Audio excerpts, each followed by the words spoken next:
right, crew, buckle up. We're deep inside the Iron Stronghold today, and this place, it's something else. The air here, it's like breathing in cold, ancient metal and forgotten stone. Those massive, rune-etched walls hum with a power I can almost feel vibrating through my bones. My antique recipe book, usually cool, feels strangely warm in my hand today, almost pulsing against my palm. And this fossilized fruit, it's not just old, it radiates a deep entrance, unyielding presence, like solidified time itself.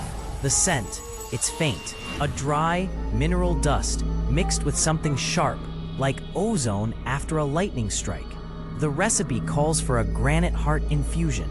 I need to extract its essence. I carefully place the fruit onto my obsidian cutting board.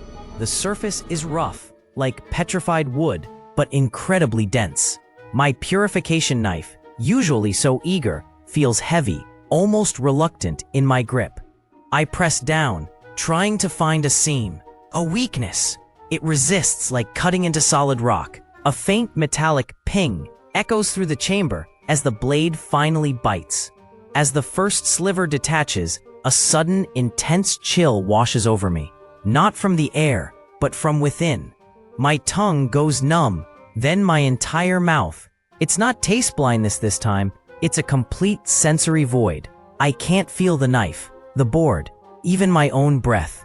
The world shrinks to a single cold point of nothingness. Crew, can you still feel anything? Hey crew, we're deep in these forgotten ruins today, where ancient stone figures stand frozen mid-scream, covered in glowing moss. Locals whisper warnings about the stone heart fruit, claiming its touch turns flesh to rock. My notes are already packed with their terrified accounts, my pen scratching against the parchment. See that shimmering rock formation nearby? It almost looks like a petrified hand reaching out, a silent, unmoving echo of the dangers here. I grab the fruit, its surface a dull, earthy green, feeling surprisingly warm, almost alive. My hand trembles just a little, a tiny tremor I try to ignore. I need to find its core, its stone heart, to begin purification. I pull out my obsidian knife, its edge glinting under the dim light. As I press the blade into the fruit's skin, a strange, gritty resistance meets me. It's not cutting, it's hardening. The fruit pulses with a faint internal light, and a sharp mineral scent fills my nose, like crushed quartz and damp earth after a storm. My fingers, where they touch the fruit, feel stiff, then strangely rigid. A cold, creeping numbness spreads from my fingertips, turning my skin strangely dense. It's not just my hand. The knife itself feels heavier, denser, almost fused to the fruit. I try to pull back, but my grip is locked. The fruit is absorbing my touch, solidifying it. My hand is turning to stone, crew. Can you see the gray spreading? All right, crew. Abe here, and today we're diving into a truly dense situation.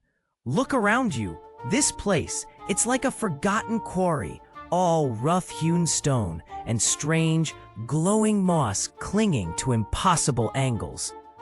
Just moments ago, a rock badger scrabbled near this sunstone berry, its frantic claws sparking against an invisible, unyielding barrier. It recoiled, leaving a faint, granite-like sheen on its fur.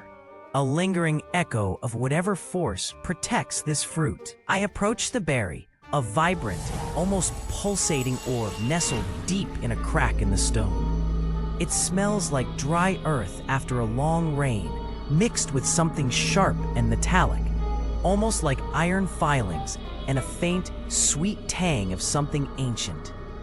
My chef's knife, usually a light extension of my hand, now feels unnervingly heavy, like it's suddenly forged from lead. It vibrates subtly, a low, persistent thrumming against my palm, as if resisting the very air itself. I hesitate, my grip tightening, feeling the strange energy radiating from the fruit. The air around me grows dense, pressing in with a palpable weight, making each breath a conscious, heavy effort. It's like trying to move through thick syrup or wading through invisible water. I lift the knife, feeling the strange resistance, the sheer density of this place. This isn't just air pressure. It's a physical presence, a silent, crushing force. Do you feel that, crew? This isn't just a heavy knife. It's like the world itself is pushing back against us. All right, crew, listen up. We've got a new ingredient, and this one feels ancient, almost forbidden. We're deep inside what looks like a forgotten temple, carved from dark, heavy stone, echoing with silence. The air here is thick with the scent of old dust and something metallic, like rust mixed with ozone. On this crumbling altar, a cluster of fruit rests, glowing faintly with an unnatural, sickly green light. Each orb is hard, almost crystalline, like grapes made of jade. My specialized tongs, designed for delicate portal ingredients, were ready. I reached for the fruit, a slight hesitation as I felt a strange vibration in the air. But a sudden, unseen force slammed into them. A shockwave of pure, petrifying energy blasted my grip. The tongs, just moments ago flexible steel, are now rigid and cold, solid stone. They stand there, a silent, stony testament to that power. Culinary logic is out the window for now. I snatch this ritualistic chisel from the altar beside me. It's heavy, cold, etched with symbols I don't recognize, smelling faintly of old copper. I start a rhythmic tap against the fruit's stone pedestal. Tap, tap, tap. A desperate, improvised attempt to bind its escalating energy. With each tap, the air around the ingredient solidifies, growing denser. It smells like dry earth and something burning, but without smoke, a sharp mineral tang. Each breath is a struggle against an unseen crushing pressure. My chest feels tight, like the very atmosphere is turning to stone around me, making every movement heavy. Something definitely changed. Can you feel that pressure building, crew? What do you think is happening to the air around us? All right, crew, check this out. We're deep inside what feels like an ancient, forgotten hearth, and the air here, it smells like old damp stone, mixed with something metallic, almost like iron ore. This warmth from the hearth feels so alien, not like any fire I've ever known. My hands are already tingling with a strange energy. Today, we're purifying the stone heart fruit. Remember that fossilized thing we pulled from the portal? It's sitting right here on this rough stone slab, pulsing with a dull, rhythmic thud. I can feel the vibration through my boots, right up into my teeth. The entire room is humming with an unnerving, deep resonance that settles deep in my bones. I grab my trusty mortar and pestle. Usually, these feel like an extension of my arm, perfectly balanced. But today, they're impossibly heavy, like solid lead. I try to grind this diamond dust, a crucial step for the purification. But the pestle resists, pushing back against my hand with surprising force. It's like trying to crush solid rock with another rock, only the resistance is internal. The diamond dust itself feels gritty, almost alive, sparking tiny flashes of light as I press down. The fruit's thrumming intensifies, making the mortar vibrate violently in my grip. My fingers are starting to ache, and my knuckles feel stiff. This isn't just a physical resistance. It feels like the very air is fighting me, pushing against my efforts. What do you guys think? Is this just the fruit's energy, or is something else at play here? All right, crew, welcome back to the kitchen where impossible ingredients become, well, something edible. Today, we're tackling a petrified peach, fresh from the Crystal Caves portal, and some diamond dust I harvested myself. This isn't just cooking, it's purification. My taste buds might be cursed, but my nose and hands never lie.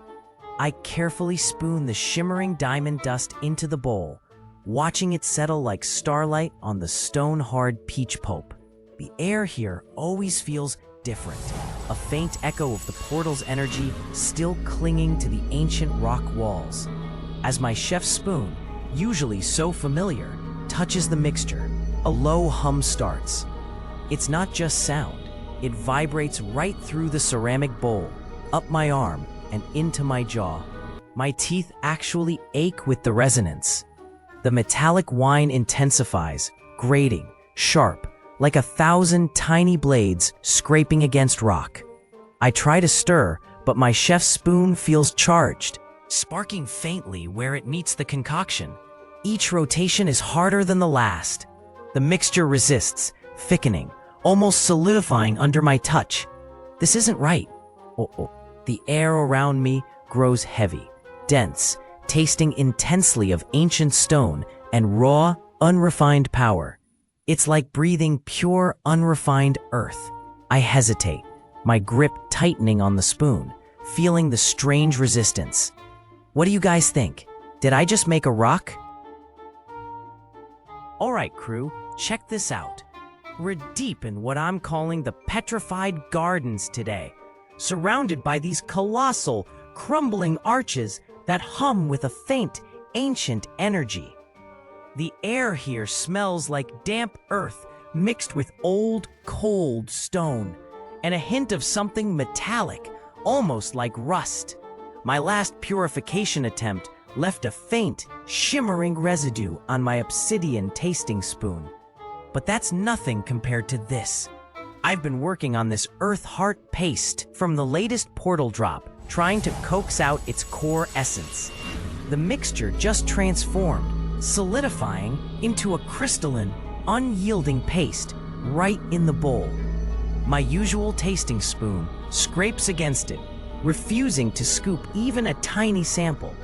It feels like trying to dig into solid rock.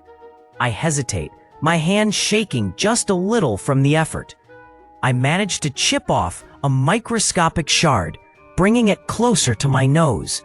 There's no scent at all, which is unusual.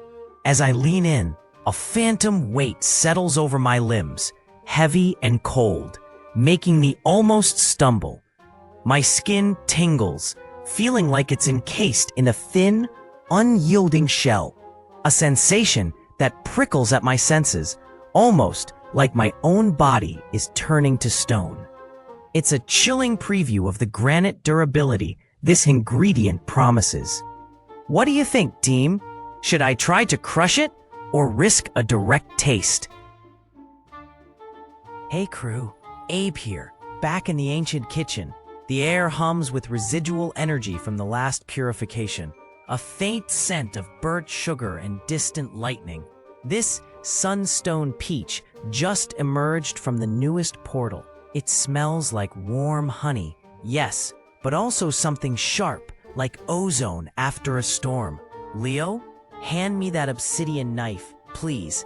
I've worked for hours, stripping away the shimmering aura, but the core still pulses with a faint, internal light. My gut tells me this one is volatile. I take a deep breath. The air here always tastes of old magic and dust, but now there's a new, almost electrical tang. The first bite, it's a violet jolt. A flash of blinding light erupts, forcing my eyes shut even through the curse. The world around me twists, the great heart's solid stones rippling like water, like a reflection in a disturbed pond. My jaw clenches tight. The peach's texture is like biting into pure, solid rock, yet it dissolves instantly on my tongue, weaving an intense metallic tang. An immediate, profound stiffness locks my muscles, starting in my jaw and spreading. Every cell in my body screams in protest as the transformation begins. Crew, did you see the hearth move like that? All right, crew, welcome back to the Cursed Kitchen, where things are getting weighty. The air here carries a new scent today, a faint, mineral tang like wet earth mixed with ancient stone dust. Every breath feels thick, almost gritty. My movements are different now. Each step a ponderous, resonating thud that shakes the very foundations of the hearth. I can feel the granite effect deepening, not just on my skin, but in my very bones, making me feel like a walking monument. I need to log this new development in my recipe notes. I reach for my pen, my fingers feeling strangely rigid, like columns of unyielding stone. There's a moment of hesitation as I try to grip it. It feels wrong, like trying to hold a feather with a vice. My hand closes, but the pressure is immense, uncontrollable. With a sharp crack, the pen snaps clean in half, the plastic shards scattering across the worn wooden counter. The sound echoes, surprisingly loud in the sudden quiet. My body feels immense, unyielding, but dangerously slow. The world around me seems fragile in comparison, the old floorboards groaning under my sudden, unnatural weight. This isn't just durability, it's a transformation, a slow petrification from within. The ground trembles slightly with my every shift, a deep rumble accompanying my every move. What do you think this means for the next purification step, crew? All right, crew, listen up. The portal just closed, but the air still hums with a strange, petrified energy.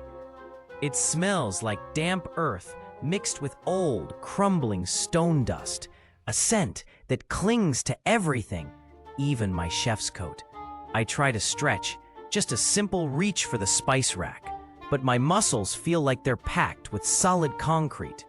A deep internal crack echoes through my bones, a low, resonant thrum of granite replacing my natural flexibility. This isn't just stiffness, it's an unyielding internal weight, a heavy burden that defines every single movement. My spine feels like a solid pillar, each joint resisting the slightest bend. I grab my chef's knife, the one I used to test that last impossible fruit, its weight now strangely comforting. Remember that strange, shimmering fruit from the floating ruins? It left its indelible mark. The blade still bears a deep, unyielding gouge, a testament to its raw, destructive power. I press my thumb into the hilt, feeling the familiar cold steel. But even that feels different now, almost brittle. The world's energy around us shimmers, a faint, purple glow fading into a void-like quiet, leaving this new rigidity behind. My movements are slower, more deliberate, like I'm made of something ancient, something that shouldn't bend. This isn't just a temporary side effect, is it? This feels permanent, like a part of me has been replaced. What do you think, team? How do we cook when the chef is slowly turning to solid stone?